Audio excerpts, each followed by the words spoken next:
Ok, novamente é um prazer me encontrar com os irmãos e para a gente estudar a palavra de Deus. Estudar a palavra de Deus é surpreendentemente edificante, todas as vezes. Alguns de vocês estudaram conosco Zacarias lá na primeira igreja. E nesta segunda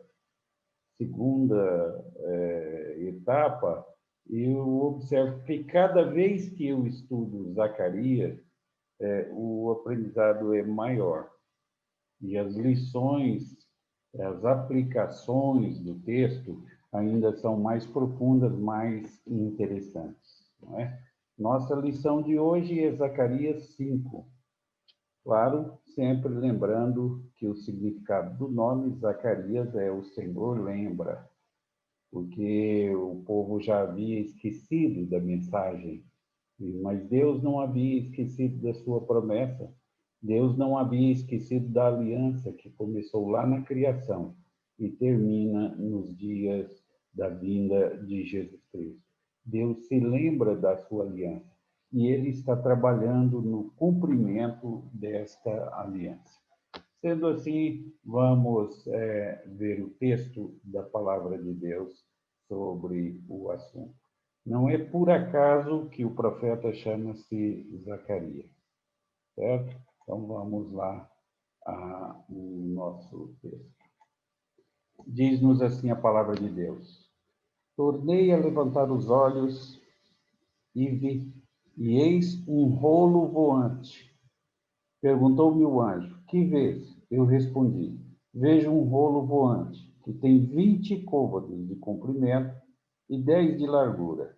Então me disse: Esta é a maldição que sai pela face de toda a terra, porque qualquer que furtar será expulso segundo a maldição, e qualquer que jurar falsamente será expulso também segundo a mesma.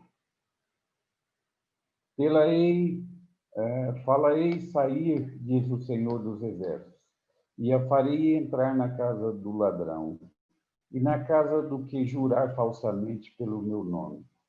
Nela pernoitará e consumirá a sua madeira e as suas pedras. Saiu o anjo que falava comigo e me disse: Levanta agora os olhos e vê que é isto que sai. E eu perguntei: Que é isto? E ele me respondeu: É um efa que sai. E disse ainda: Isto é iniquidade em toda a terra. Eis que foi levantada a tampa de chumbo e uma mulher estava sentada dentro do efa. E prosseguiu o anjo: Isto é a impiedade. E a lançou para o fundo do efa, sobre cuja boca pôs o peso de chumbo. Levantei os olhos e vi, e eis que saíram duas mulheres. Havia vento em suas asas, que eram como de cegonha, e levantaram o efa entre a terra e o céu. Então perguntei ao anjo que falava comigo: Para onde levam elas o efa? Respondeu-me: Para edificarem àquela mulher uma casa na terra de Sinar. E, estando esta acabada, ela será posta ali, em seu próprio lugar. Bem, irmãos, assim temos lido a palavra de Deus e oramos para que o Senhor a inscreva em nosso coração, para que nós não pequemos contra ele. Bom, a lição principal do nosso texto de hoje é sobre um ministério de encorajamento em meio a tempos difíceis. Os irmãos podem ver aí os judeus voltando para Jerusalém em um tempo que não poderia ser menos difícil. Um tempo que não poderia, aliás, ser mais difícil. Um tempo de muito sofrimento, de muita dor, de muito choro e de muita desesperança. Então, Deus chama os seus ministros para tanto. Eu quero destacar esse ponto desde o início. Uma das coisas importantes na nossa vida e no nosso ministério é incentivar os outros, encorajar os outros animar os outros.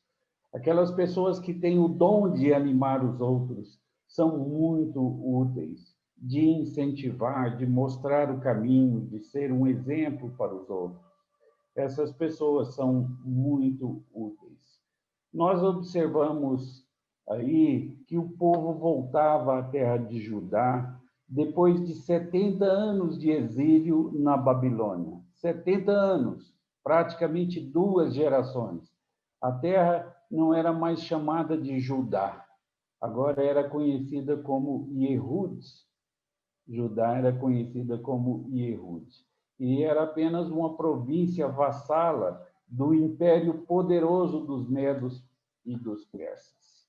E a capital, Jerusalém, estava em ruínas, e tudo que podia ser visto do templo era, que uma vez foi tão magnífico, tão grandioso, tão pomposo, era o que situava-se em seu coração, a pedra nua de fundação, era tudo que podia ser visto.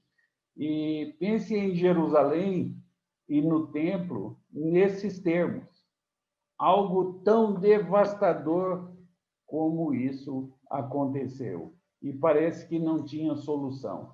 E tudo que você pode ver agora do templo, em que Deus havia ordenado para atender o seu povo, era uma pedra de alicerce. Grande sofrimento, grande dor, grande amargura, desesperança, não havia em que se apegar. E foi uma época profundamente desanimadora na vida corporativa do povo de Deus. Dias duros e dias difíceis. Se você puder dar esperança a uma pessoa só, se você puder incentivar um jovem a estudar, a crescer, a ser útil, a se projetar para ser útil no reino de Deus, você terá feito muita coisa em seu ministério. Ainda que seja uma única pessoa que você anime, que você encoraje, que você incentive, isso já terá sido bastante importante. Se você servir de modelo para essas pessoas, então ainda terá feito um ministério mais edificante e mais profícuo, mais efetivo, na verdade. É muito importante considerar essas coisas. A parte nossa no ministério de incentivar, de animar e de promover promover a dedicação e a confiança das pessoas. Ok, nós estamos considerando as 8 visões de Zacarias. Zacarias foi enviado para encorajá-los na grande obra de construção da cidade e, particularmente, da reconstrução do templo. E, em uma única noite, foram dadas ao profeta, enfim, 8 visões apocalípticas. E isso se deu no dia 15 de fevereiro do ano de 519 a.C. Eu quero que vocês tomem cuidado só no seguinte, que eu disse aqui visões apocalípticas só no sentido de coisas futuras que haviam de acontecer e também com relação às profecias do livro de Apocalipse. E, nesse sentido, eu quero chamar a atenção de vocês, porque tem se falado muito nos últimos anos sobre literatura apocalíptica. E Apocalipse não é literatura apocalíptica, tá? No sentido técnico da palavra, Apocalipse não é literatura apocalíptica. A palavra literatura apocalíptica, essa expressão, na verdade, refere-se a livros que foram escritos em um período que Deus não se revelou, desde lá o livro de Malaquias até o Novo Testamento, e depois, nos dias do Novo Testamento, alguns continuaram a fazer isso, mas naquele tempo em que Deus não se revelou, desde o livro de Malaquias até o Novo Testamento, principalmente. E esses livros eram assinados falsamente, ou seja, eles eram pseudoepígrafos, certo? Eles tinham um autor falso lá. Então, por exemplo, acontecia alguma coisa e não tinha profeta, não tinha ninguém, e acontecia alguma coisa no país e o povo ficava desesperado. Aí um sacerdote ia lá e escrevia uma coisa como se fosse profecia. E ia lá no templo e colocava lá no muro do templo, lá escondia lá. E depois aquilo era achado e assinado lá, Abraão, por exemplo. Aí a pessoa falava assim: nossa, isso foi uma profecia dada lá a Abraão. Então, esses pseudoepígrafos é que são chamados de literatura apocalíptica. De que eles se diferenciam do livro de Apocalipse? É porque Apocalipse é profecia. Uma coisa é profecia e outra coisa é literatura apocalíptica. E vocês tomem cuidado, porque livros como Entendes o que Lês, do Stuart Fee, é um ótimo livro, mas ele trata Apocalipse como literatura apocalíptica. Isso é um grande problema, é um equívoco. Se você lê em Apocalipse, lá no capítulo 1, fala das palavras desta profecia. Qual a diferença de profecia para literatura apocalíptica? A diferença é a seguinte: é que literatura apocalíptica exaltava o povo de Israel e dizia que esse povo, no final, seria todo mundo salvo, mas não trata de arrependimento, trata só da destruição do inimigo e da exaltação de Israel, mas não tem arrependimento. E a profecia diz que o povo de Deus será salvo, mas sempre por meio de arrependimento. O pecado é condenado e é tratado, e o povo tem que mudar de vida para receber a bênção de Deus. Então, comparar o livro de Apocalipse com literatura apocalíptica é um equívoco exegético, tá? Então, eu estou dizendo isso só porque eu mencionei aí esse termo aí, por causa das visões do profeta Zacarias, tá certo? E então isso se deu no dia 15 de fevereiro de 519. E hoje nós vamos estudar duas visões estreitamente ligadas ao capítulo 5. E também são a sexta e a sétima visões, e na sequência de 8 visões, né? Agora, más notícias são sempre difíceis de ouvir em qualquer momento, mas a mensagem de Zacarias nas visões deve ter sido especialmente difícil de pregar e de ser ouvida, né? Pelo menos no início do ministério dele, tá? E o Senhor dá a Zacarias, então, duas visões preocupantes que apresentam a resposta de Deus ao pecado do povo. A resposta de Deus ao pecado dos exilados que retornaram. Deus não trata com o povo sem tratar do seu pecado, de modo algum. Deus vai nos abençoar, mas desde que nós nos santifiquemos. A Bíblia diz isso em todo o Antigo Testamento e no Novo Testamento. Sede santos, porque o Senhor teu Deus é santo. E a definição do termo piedade é a vida de Cristo na nossa alma. É isso que é a definição do termo piedade. Então, piedade é a vida de Cristo na nossa vida, como Paulo define. O que diz Paulo? E vivo não mais eu, mas Cristo vive em mim. E o viver que agora vivo na carne, vivo na fé no Filho de Deus que me amou e a si mesmo se entregou por mim. Então, estamos estudando as visões aí, 6 e 7, dentro destas 8 visões de Zacarias, na noite de 15 de fevereiro do ano 519. Tá? Agora, Deus aí combate o pecado e fala contra o pecado.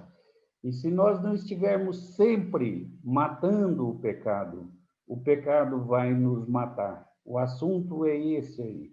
O nosso pecado não dorme, ele não para, ele é um tumor maligno, violento, e ele nos destruirá no final se nós não tomarmos as medidas adequadas e nossas circunstâncias, por difíceis que sejam, nunca devem tornar-se uma desculpa para não nos empenharmos na tarefa de eliminar o nosso pecado, fugindo da misericórdia de Deus.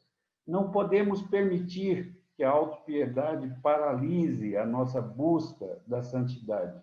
E então Deus aqui confronta o seu povo com uma poderosa repreensão de suas corrupções restantes, mesmo no meio de todas as condenações em cursos. Eu tenho ouvido algumas más exegeses sendo usadas como desculpa para o pecado. E uma delas é quando as pessoas dizem assim, a carne é fraca, né? E a gente peca porque a carne é fraca. Bem, será que poderíamos usar este argumento? Bom, isso foi dito por Jesus aos eleitos, dentre os eleitos, né? Aqueles 3 amigos íntimos de Jesus, Pedro, Tiago e João, lá no jardim do Getsemane. E toma cuidado, a palavra é Getsemane, não é Getsemane, tá? Por que não? Porque em grego não existe esse som de G, é G, tá? Então, jardim do Getsemane. Tá? E Jesus estava lá com eles à noite, e Jesus estava orando porque estava próximo à sua crucificação, à sua prisão e crucificação, e Jesus pediu que eles ficassem ali orando, e que ele iria até mais adiante para orar também.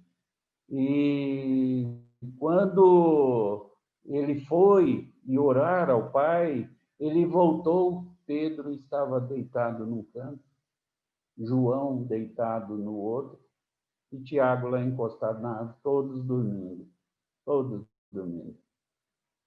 Jesus acordou-os, repreendeu-os e pediu que continuassem orando, e que ele iria novamente, voltaria para orar.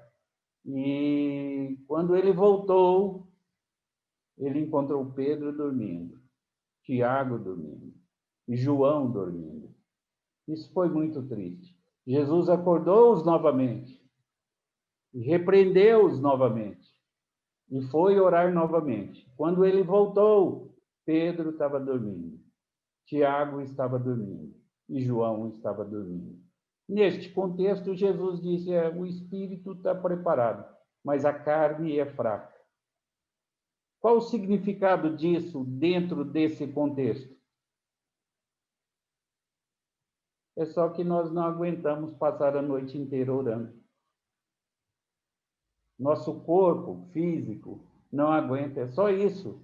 Não está dizendo que nós somos dominados pelo pecado. Isso não existe na Bíblia, que nós sejamos dominados pelo pecado. Romanos 6,14 é que trata disso.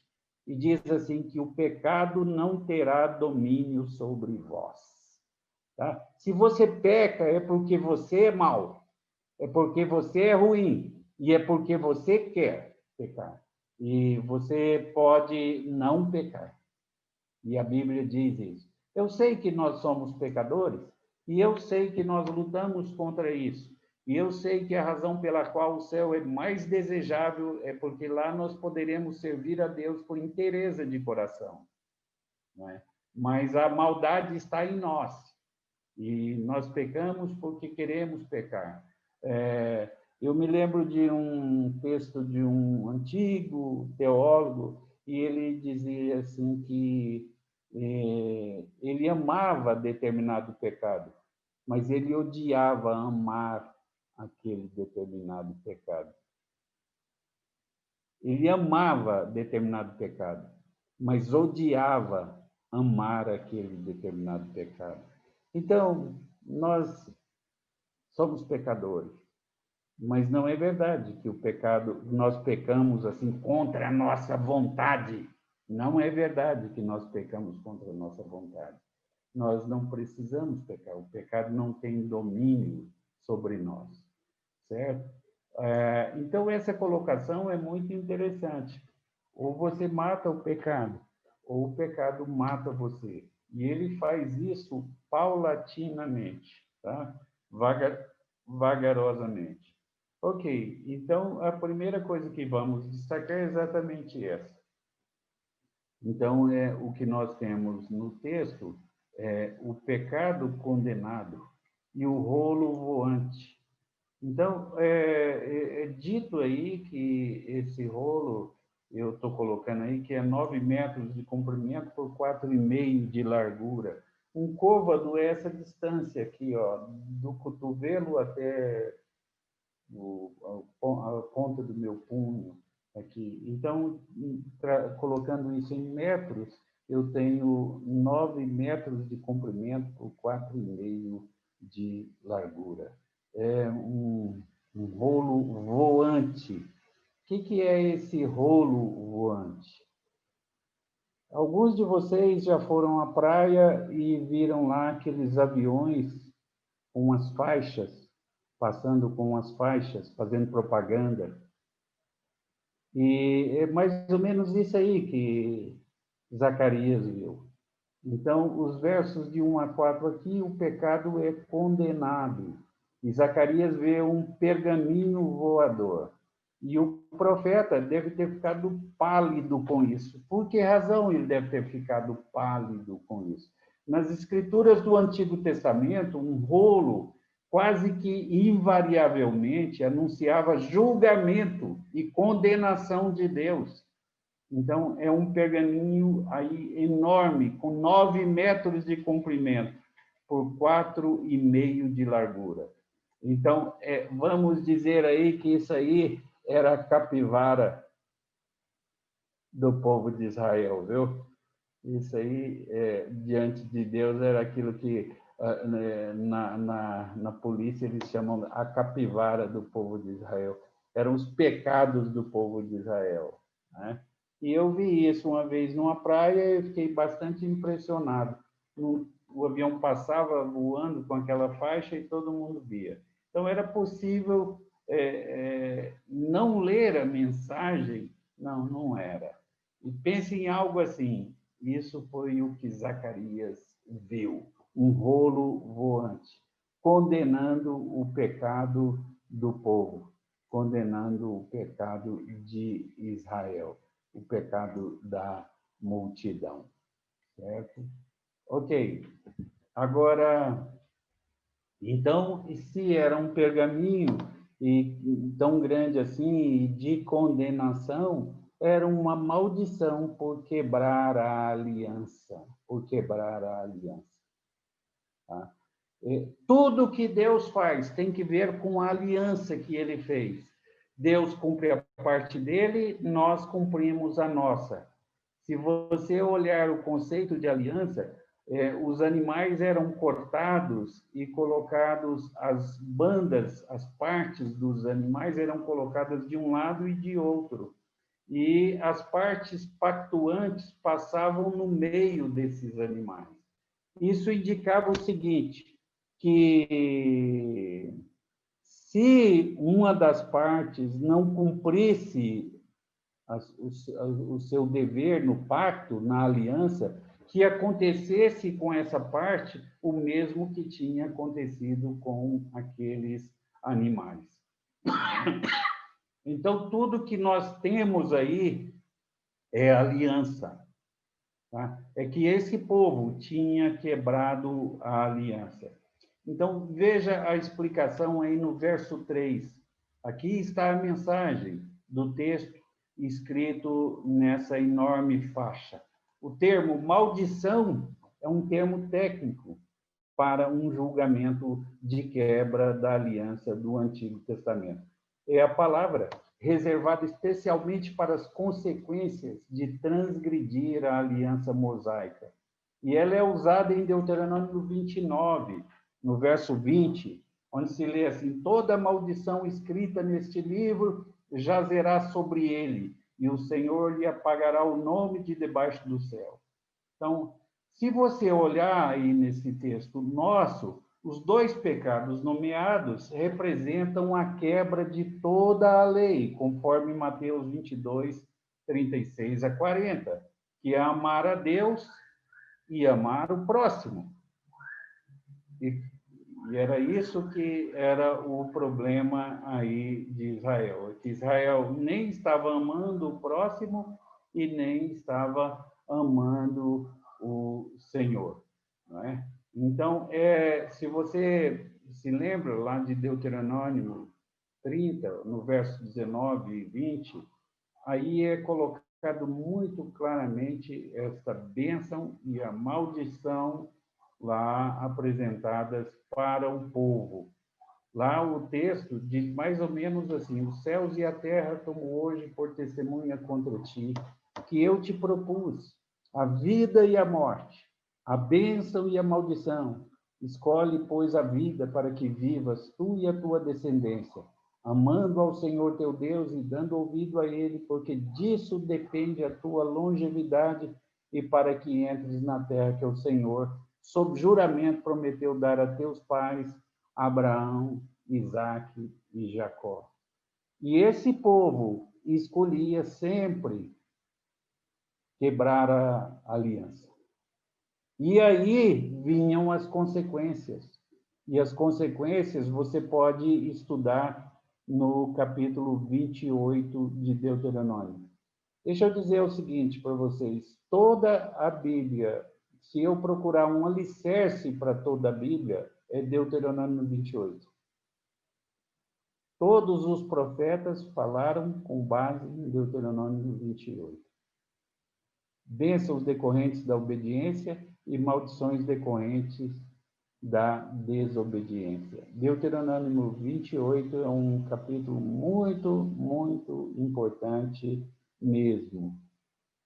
E olha aqui, esse povo estava vindo de lá, né? Sabe qual era a mensagem de Amós? Eu apresentei um dia desse. A mensagem de Amós é que o povo estava explorando os pobres e construindo mansões de marfim. E Deus está condenando o povo disso. Agora o povo está vindo aqui da Babilônia. Todo mundo arrasado, as casas destruídas, o templo acabado. E mesmo assim este povo estava ainda com ganância. Dizem que o judeu e o árabe só têm uma diferença: ambos vendem a mãe. A diferença é que o judeu não entrega. E é isso aí. O que nós temos aqui é esse o ponto aqui, ó. Ganância financeira nessa situação. Então, a explicação do anjo no verso 3, aqui está a mensagem do texto escrito na faixa enorme. Esse termo maldição, então, um termo técnico para julgamento. É isso que nós temos aí. E esse povo quebrava a aliança, e por isso Deus tratava com o povo, mas condenava o pecado do povo e condenava o povo por causa desse pecado. Ok, então o problema era esse aí, ganância financeira. Tem alguma coisa a ver com os dias de hoje, Cleusa? Ganância financeira? Pois é, tá vendo aí, né? Tem tudo a ver com os nossos dias. As pessoas no emprego, na escola e mesmo na igreja. Ok, então é importante, eu acho, notar que muitos estudiosos realçam o caráter mercantil dos pecados que estão envolvidos aqui e o caráter econômico dos pecados que está sendo denunciado aqui. Tanto quanto sabemos, a prática formal de idolatria pagã tinha sido uma parte tão grande do pecado de Israel antes do exílio. E a principal razão por que foram mandados para o exílio foi a idolatria. Mas mentir e invocar o nome de Deus para ganhar um dinheirinho rápido, roubando por meio de pesos e medidas injustos no mercado, isso era uma história completamente diferente que os judeus não deixaram. Então, considerem o caso de Naamã, de Eliseu e de Geazi. É uma grande lição para nós aquilo lá. Nós não podemos ganhar dinheiro com as coisas de Deus, querer ficar rico com as coisas de Deus. Nós não podemos explorar a boa-fé das pessoas em nome de Deus. O que nós recebemos de graça, devemos dar de graça também. Eu fico apavorado quando eu vejo igrejas evangélicas fazendo tudo por dinheiro, e era muito comum, e eu acho que ainda é aqui em São Paulo, quando pessoas que estão doentes vão lá e, se quiserem oração para serem curadas, têm que pagar carnê. Que coisa horrível! E é uma exploração da boa-fé das pessoas. Bem, irmãos, Geazi ficou leproso por essa razão, porque ele quis cobrar de Naamã alguma coisa que não foi Eliseu que fez, foi Deus que fez. Nós não temos o direito de cobrar, nós não temos direito de explorar a boa-fé. E os judeus estavam nesse patamar aí de ganância financeira. E, na verdade, é cometer um crime cuja condenação é certa e inevitável, porque Deus está vendo. E Deus diz que ele é vingador do pobre e do explorado lá, e da viúva e do necessitado. Quantas pessoas são exploradas por falsos evangélicos? Abram a Bíblia de vocês aí, isso não está no texto, mas abram a Bíblia de vocês aí, no Evangelho de Mateus, no capítulo de número 7. Eu só vou considerar alguns versículos aí. O verso 15, por exemplo, diz assim, eu vou ler aqui e vocês vão interpretando aí. Acautelai-vos dos falsos profetas. A palavra acautelar significa tenha medo, fuja deles, toma cuidado com eles. É isso que significa esse termo, acautelar, esse verbo, né? Acautelai-vos dos falsos profetas, falsos profetas. E aí diz que se vos apresentam disfarçados, no verso 15, como ovelhas. Ovelha na Bíblia, você precisa se lembrar de que são os crentes. As minhas ovelhas ouvem a minha voz e eu as conheço e elas me seguem, diz a Bíblia, não é? Então, vamos entender agora o texto. Toma cuidado, tenha medo, foge dos falsos profetas. Eles se apresentam a vocês disfarçados de crentes. É isso que está dizendo aí, disfarçados de crentes. Mas por dentro, diz aí o texto, eles são lobos roubadores. Ok, se você passa para o verso 21, então nós temos assim, nem todo que me diz Senhor, Senhor entrará no reino dos céus, mas aquele que faz a vontade do meu Pai que está nos céus. Está falando ainda desses falsos profetas. E diz que eles dizem Senhor, Senhor para tudo. Então vamos entender o texto. Toma cuidado, foge dos falsos profetas. Eles se apresentam a vocês disfarçados de crentes, mas por dentro são lobos, lobos roubadores. E eles vêm no final dos tempos dizendo Senhor, Senhor para tudo. Eles são piedosos, são consagrados. E depois no verso 22 nós temos assim, ó. Muitos naquele dia hão de dizer Senhor, Senhor, ó, Senhor, Senhor. Aí diz, porventura não temos nós profetizado em teu nome não expelimos demônio, e em teu nome não fizemos muitos milagres. A mensagem nossa é arrependimento e salvação.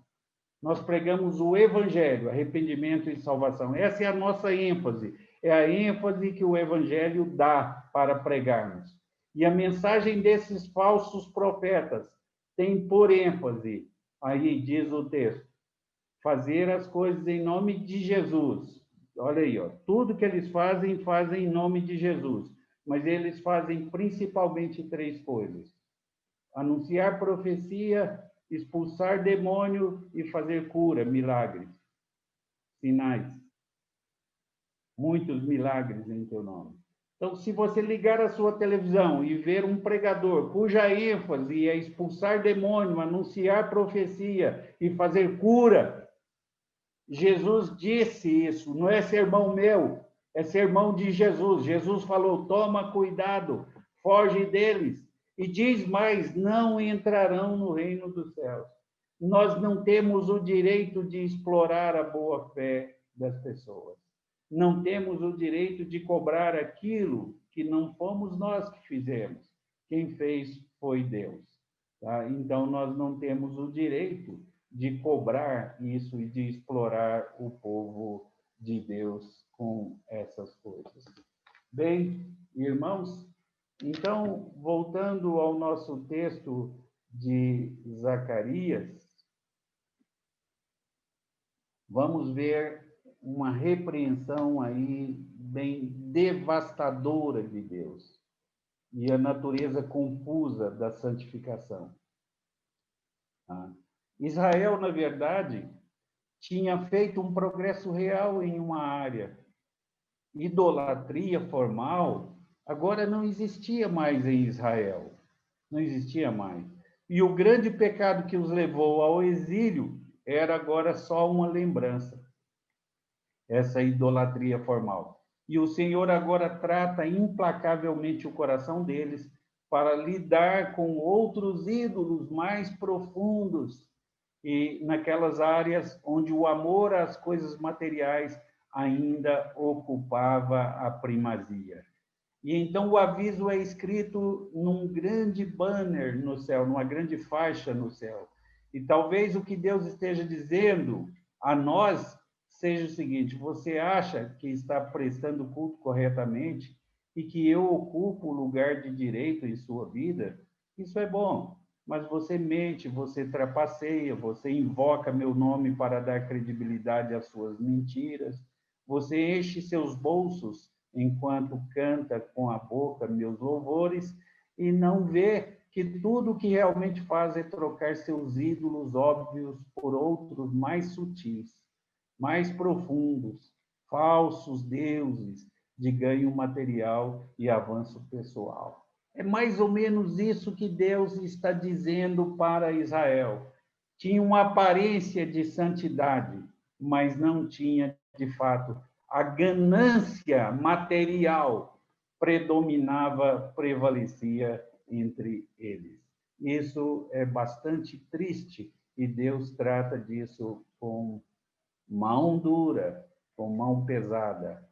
Ok, então, não há felicidade às custas de santidade. Viu? Pode lembrar disso sempre. E atalho não é bom. Se atalho fosse bom, atalho seria estrada, não seria atalho, né? Atalho nunca é bom. E o livro de Números nos faz uma exortação muito adequada nesse sentido. Ele diz o seguinte: porém, se não fizerdes assim, eis que pecastes contra o Senhor, e sabei que o vosso pecado vos há de achar. Eu tenho muita preocupação com o livro de Números, porque há coisas ali ensinadas que são muito preocupantes. Abram, por favor, o livro de vocês, a Bíblia de vocês, em Números 14. Em Números, capítulo 14. E veja aí o grande pecado do povo de Deus. E é por isso que eu temo o pecado, é porque o pecado sempre nos acha. Veja aí o grande pecado do povo. Diz assim no verso 1 e 2. Levantou-se, pois, toda a congregação e gritou em alta voz, e o povo chorou naquela noite. E todos os filhos de Israel, diz aí, ó, murmuravam contra Moisés, contra Arão, e toda a congregação lhe disse: tomara tivéssemos morrido na terra do Egito, ou mesmo neste deserto. O povo falou. Quando o povo falou isso, leia agora no verso 32. O verso 32. Porém, quanto a vós outros, o vosso cadáver cairá neste deserto. Deus falou assim, está atendido. Quando o povo falou, seria melhor se a gente tivesse morrido no deserto, Deus disse, está atendido, no verso 32. Vocês todos vão morrer no deserto. Toma cuidado com o que você fala diante de Deus, porque o seu pecado vai achar você. O pecado é semelhante a uma boia que você segura debaixo d'água. Você pode segurar lá 20 anos, ele fica lá. Mas o dia que você soltar, ele vem à tona. E o pecado sempre achará. É mais ou menos como um pombo correio, que você pode soltar a quilômetros da sua casa, e ele volta sempre para o lugar em que ele pertence, o lugar a que ele pertence. Então, o livro de Números nos lembra disso aí. Se não fizerdes assim, eis que pecaste contra o Senhor. E sabei que o vosso pecado vos há de achar. Melhor coisa que você faz com o pecado é confessá-lo, é resolvê-lo e abandoná-lo enquanto é tempo. Enquanto é tempo.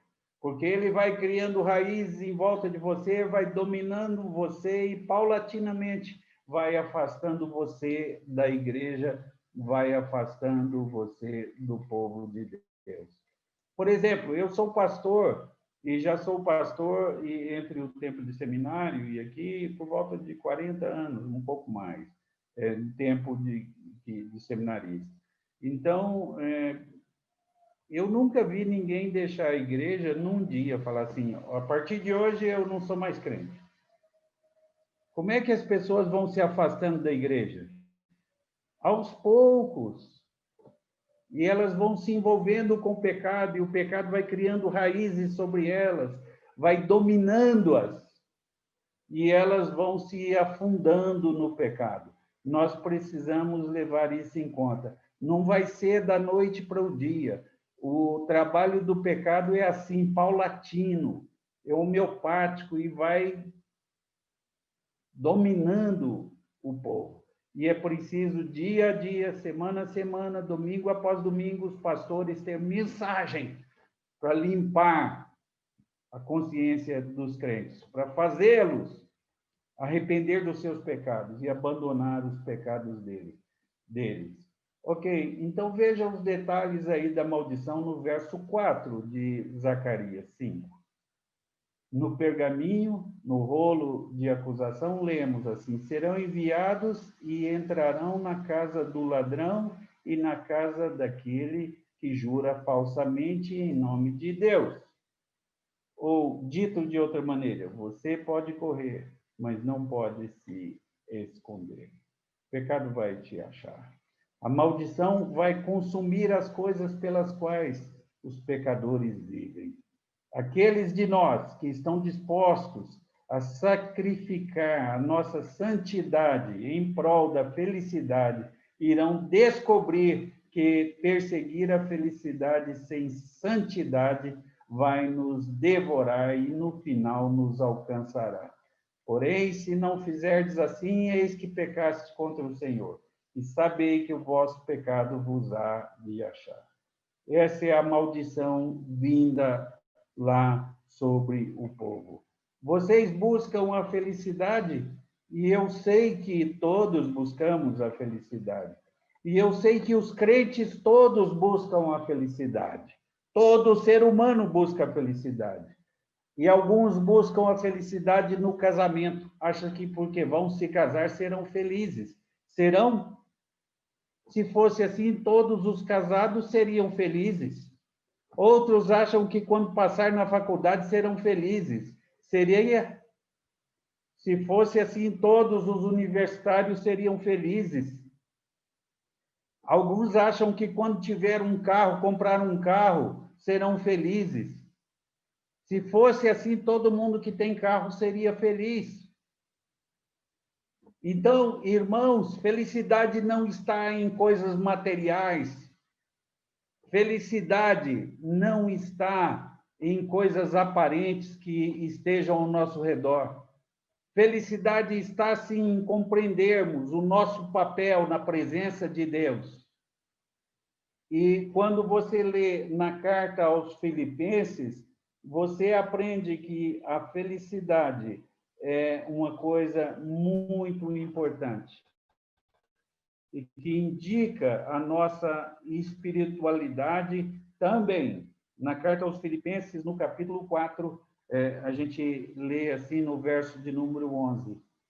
Digo isto por causa, não por causa da pobreza, porque aprendi a viver contente em toda e qualquer situação. Felicidade é uma coisa que você aprende. Hã? Aprende. Você tem que aprender a ser feliz. E depois ele diz assim, ó, no verso 12: sei estar humilhado, olha. Aprende lá, agora sei. Estar humilhado como também ser honrado. De tudo e em todas as circunstâncias já tenho experiência. Então, lembra bem dessas expressões. Eu aprendi, eu sei e eu tenho experiência. Em todas essas dificuldades. E é nesse contexto que ele fala, posso todas as coisas daquele que me fortalece. Posso o quê? Conseguir tudo que eu quiser? Não, eu posso sofrer qualquer coisa, porque eu estou preparado para isso. Porque eu aprendi, porque eu sei, porque eu tenho experiência. Então, felicidade não está nas coisas aparentes. Felicidade verdadeira está em compreender o nosso papel. E eu aprendi isso enquanto estava no seminário ainda, como aluno. Quando nós fazemos as coisas para Deus, nós só devemos esperar retorno de Deus. Se nós esperarmos retorno de homens, nós não estamos fazendo para Deus, estamos fazendo para homens. Então, nós devemos esperar as coisas somente de Deus. Então, esse texto mostra que a maldição vai consumir as coisas pelas quais os pecadores vivem. Vai consumir o que é material, vai consumir o que é de família, vai consumir tudo de todos, se isso não é para a glória de Deus. E aqueles de nós que estão dispostos a sacrificar a santidade em prol da felicidade, irão descobrir que perseguir a felicidade sem santidade vai devorar a ele e, no final, vai alcançá-lo. Bem, irmãos, considerem estas coisas. Isso, então, é o que nós temos aí sobre pecado encoberto, né? Que nós vamos tratar, a condenação do pecado. E agora o pecado ele vai ser cobrido, vai ser coberto, né? Vamos usar aqui o participo correto aqui. Ok.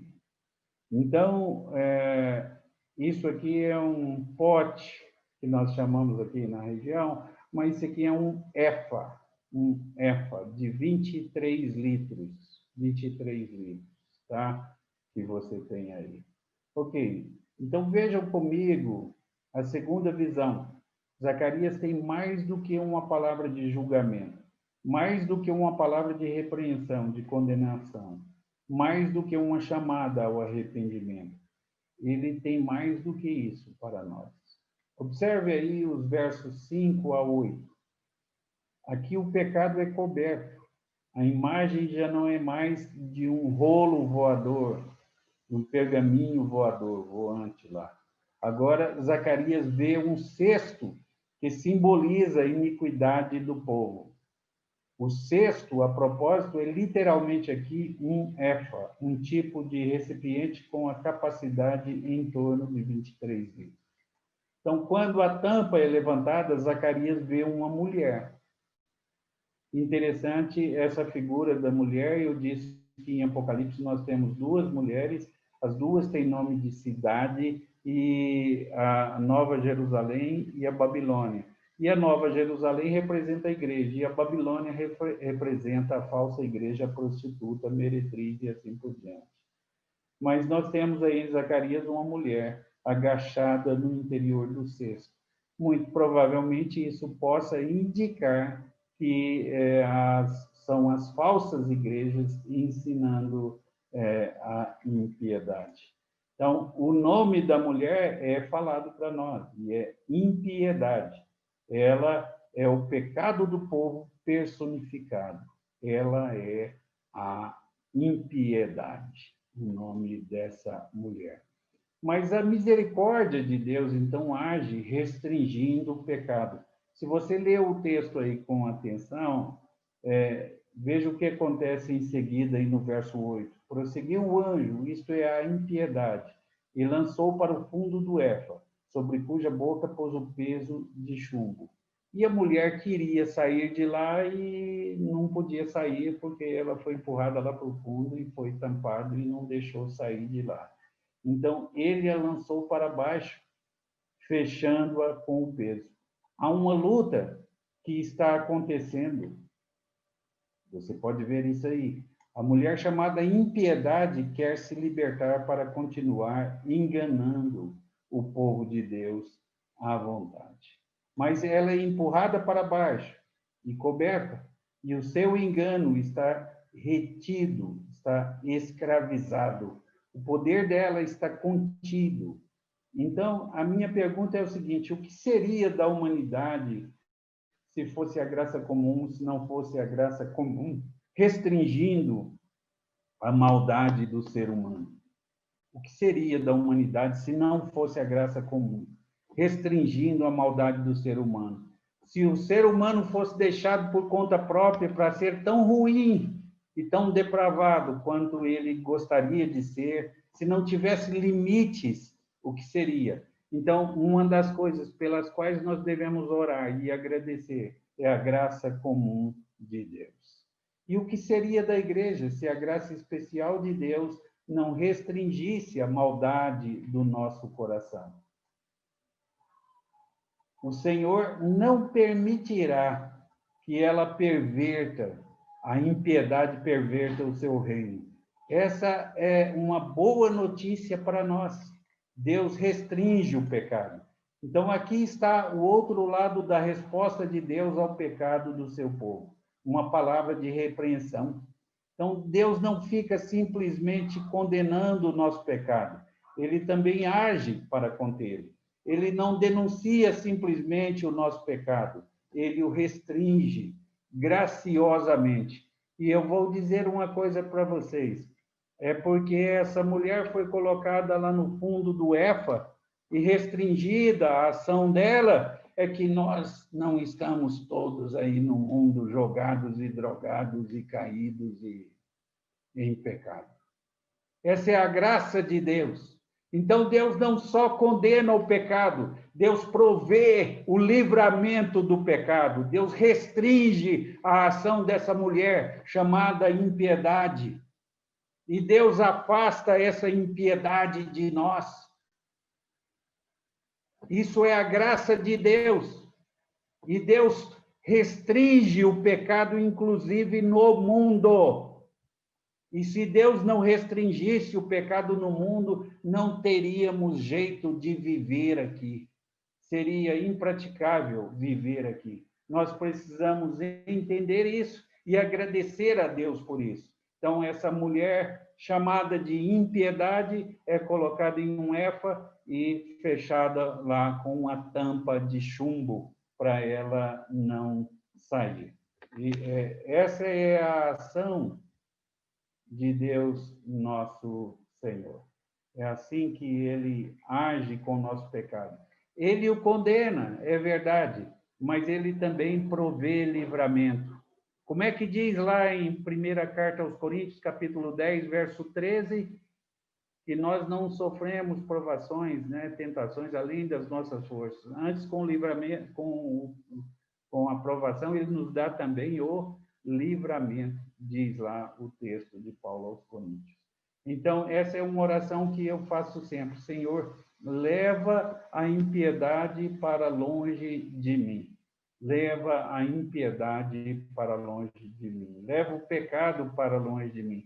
E essa oração é feita também pelo Senhor, lá na oração dominical. Não nos deixes cair em tentação. Livra-nos do mal. Isso é uma oração sábia, é uma boa oração para se fazer. Tá? Ok, Agostinho disse algo muito importante.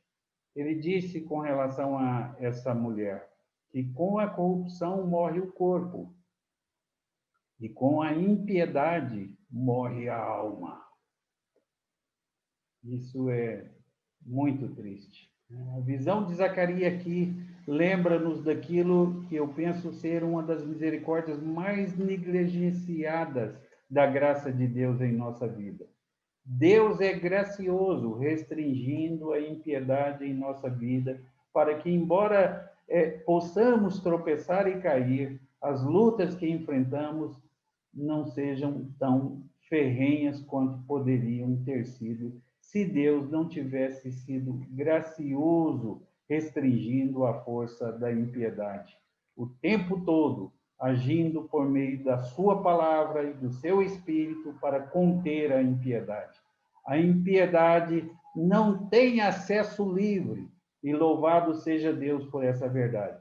A impiedade não é livre para seduzir e enganar-nos, seja qual for a sua vontade. O Senhor soberano mantém a impiedade contida. Não é a mulher impiedade quem tem o domínio final sobre a nossa vida. O pecado não detém as rédeas da sua vida. A impiedade é amaldiçoada e levada para a terra distante e coberta com uma tampa de chumbo. É assim que Deus trata a impiedade. Ele restringe o pecado. Ele condena o pecado, mas ele também nos livra do mal. É ele que nos livra. Não é mérito nosso, não porque sejamos bons, não porque sejamos melhores que os outros. Não é isso. Mas Deus é bondoso e gracioso e Deus restringe o pecado. Então, uma oração muito sábia que nós devemos fazer. Senhor, tira a impiedade da minha vida. Leva para longe a impiedade. Isso é uma oração sábia que nós podemos e devemos fazer. Com a corrupção, morre o corpo. Com a impiedade, morre a alma. Ok. Então, o terceiro ponto aí é que o pecado é retirado de vez. O pecado é retirado de vez. Tá? Bom, vocês sabem onde isso aí vai chegar. Quando é que o pecado foi retirado de uma vez? Nós estudamos lá na outra passagem que dizia graça, graça. E em um dia só ele foi retirado. E o pecado é retirado de vez. Isso está aí no nosso estudo anterior, eu acredito. Ok. Então, em terceiro lugar, no verso 9 até o verso 11 aí de Zacarias 5, está o pecado sendo retirado. Outras duas mulheres assumiram agora. A mulher impiedade foi empurrada no cesto, Efa, e uma imagem grotesca do pecado, é isso que ele representa. Essas duas mulheres são lindas, elas têm asas como as asas de uma cegonha, e uma cegonha em hebraico, essa palavra é interessante, embora seja assim, tem asas como cegonha, literalmente essa palavra é fiel. Essa palavra pode e deve ser traduzida por fiel. Tem asas de uma fiel, é isso aí que quer dizer aí. E elas são servas de Deus, fiéis. E Zacarias diz que o vento O vento, novamente aí, teologia bíblica, palavra importante. Qual é a palavra para vento? Ruach. Espírito. É o Espírito que conduz essas mulheres fiéis a Deus, ou seja, igrejas. Tem duas testemunhas que nós já tratamos, a igreja do Antigo Testamento e a igreja do Novo Testamento, né? E o sopro de Deus impulsionava as asas delas para que levasse um cesto. E Zacarias pergunta aonde estão levando o cesto. Embora Deus condene totalmente o pecado do seu povo, ele restringe seu efeito e poder no meio do seu povo. E ele condena, mas também atua para remover. É uma promessa, eu acho, da misericórdia do Evangelho, o oposto das maldições da aliança que foram abordadas na primeira visão. Então, para aqueles que persistem no pecado, permanece apenas a maldição da aliança de Deus.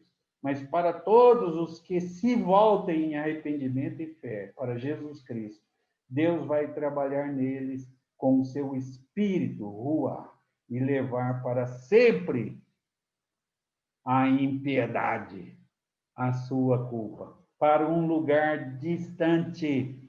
Que lugar é este? Impressionante isso.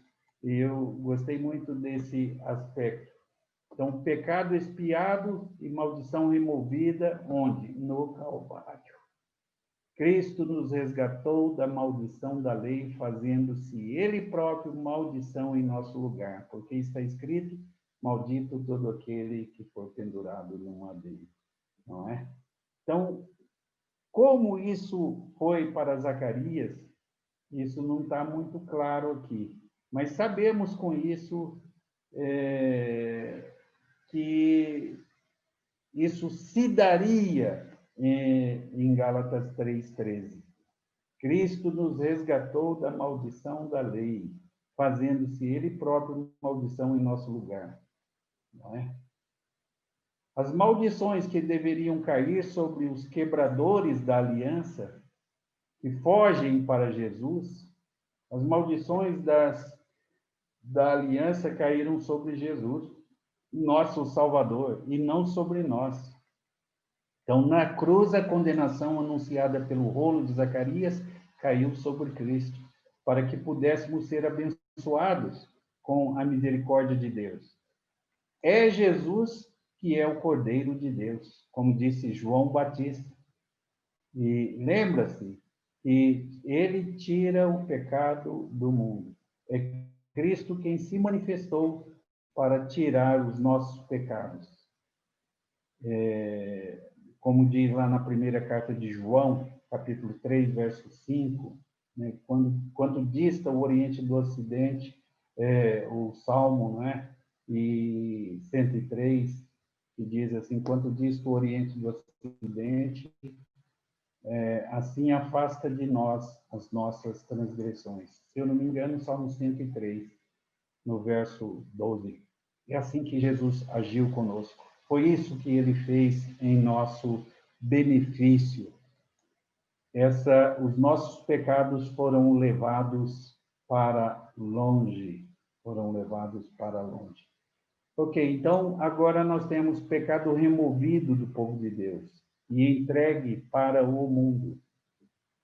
Zacarias fala assim: para onde levas elas, as fiéis, levadas pelo Espírito Santo, o Efa? Para onde levam elas o Efa? E o verso 11 está assim: para edificarem àquela mulher uma casa na terra de Sinar. Importante esse nome aí. E estando esta acabada, ela será posta ali em seu próprio lugar.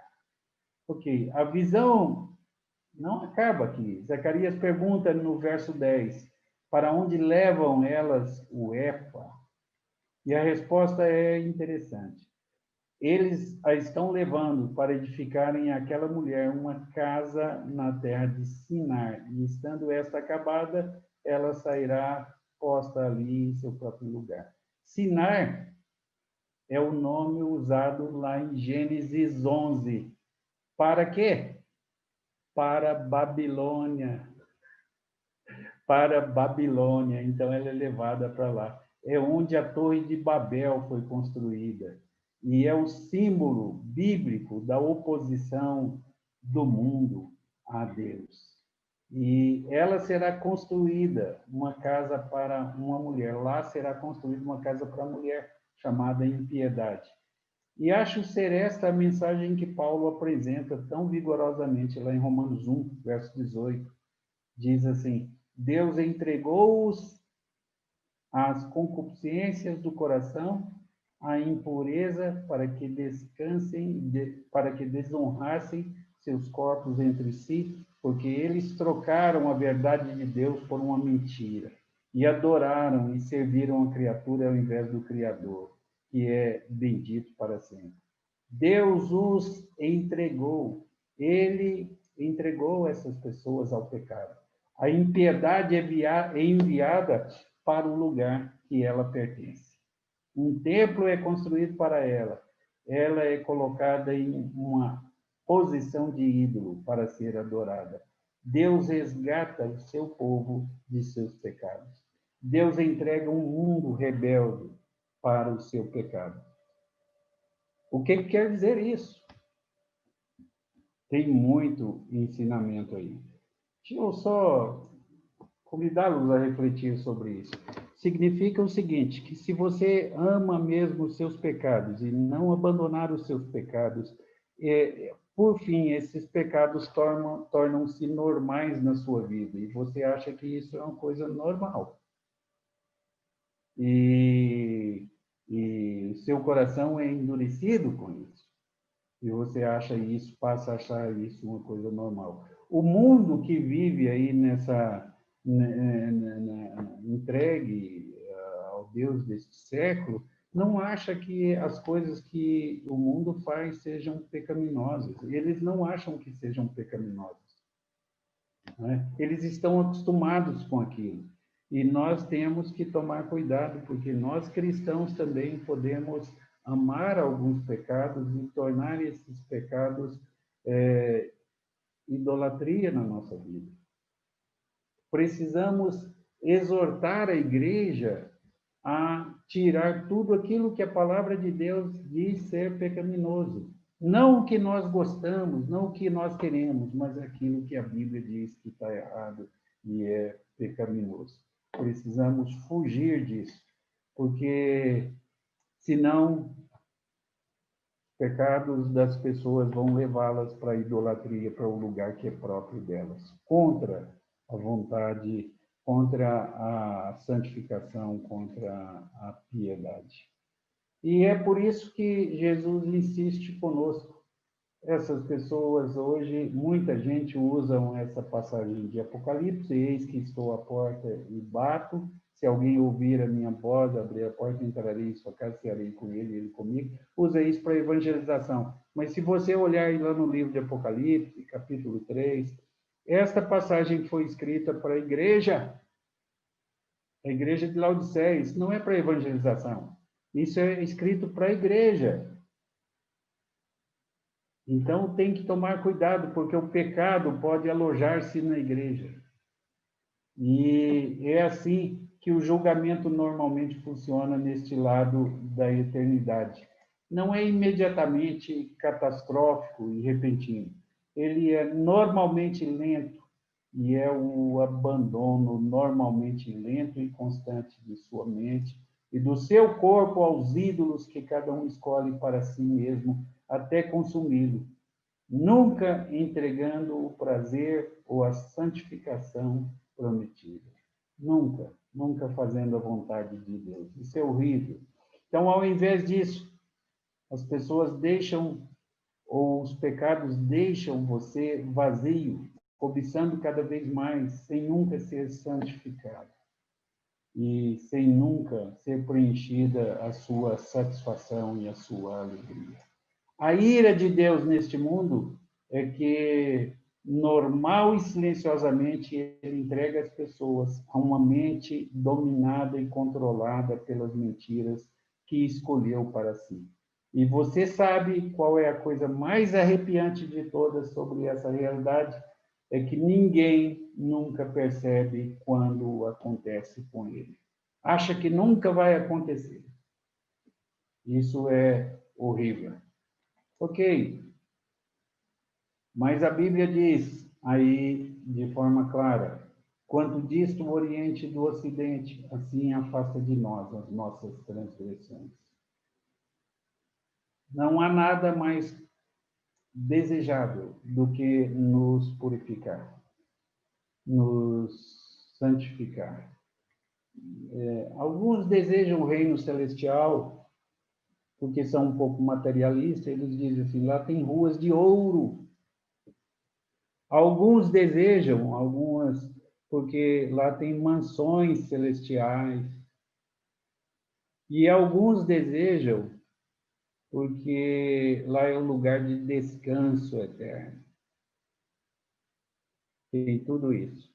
Mas a razão pela qual o céu é mais desejável é que lá poderemos servir a Deus de coração inteiro, sem a presença do pecado, sem a presença dessa mulher chamada impiedade.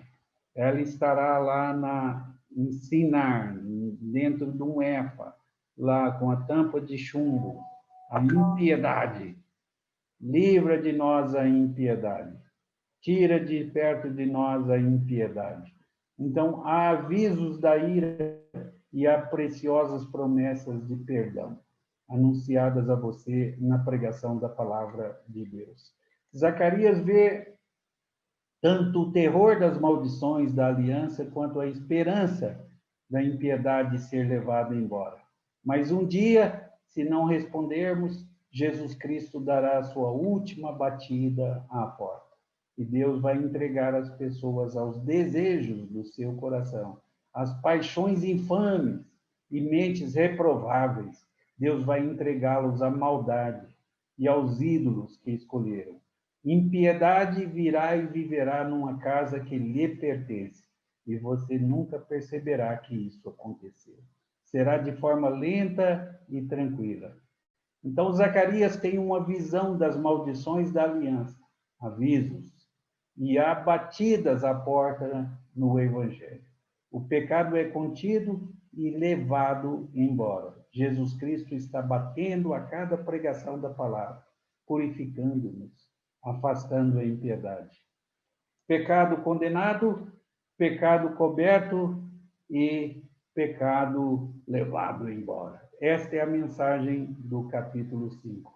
Pecado condenado, pecado coberto e pecado levado embora. É disso que estamos falando. Precisamos lembrar que o melhor ainda está por vir. Lembra das mensagens anteriores? O melhor ainda está por vir. Pessoas vestidas de roupas brancas. O que são essas roupas brancas, essas vestes brancas? Apocalipse 19:8 diz que essas coisas são os atos de justiça. Vamos viver de forma justa, vamos viver de forma piedosa, vamos nos consagrar, porque é isso que Deus espera de nós. Ok? Resumindo, e para a sua pregação na igreja, então, o que você tem aí é isso aí, tá? Para ensinar a sua igreja. Então, o capítulo é um ministério de encorajamento em meio a tempos difíceis. Então, você tem pecado condenado, pecado coberto, pecado retirado. É disso que nós tratamos hoje. Tá? E vamos orar para que essa mulher chamada impiedade seja levada para longe de nós. Vamos orar para que Deus nos livre do mal, para que não nos deixe cair em tentação.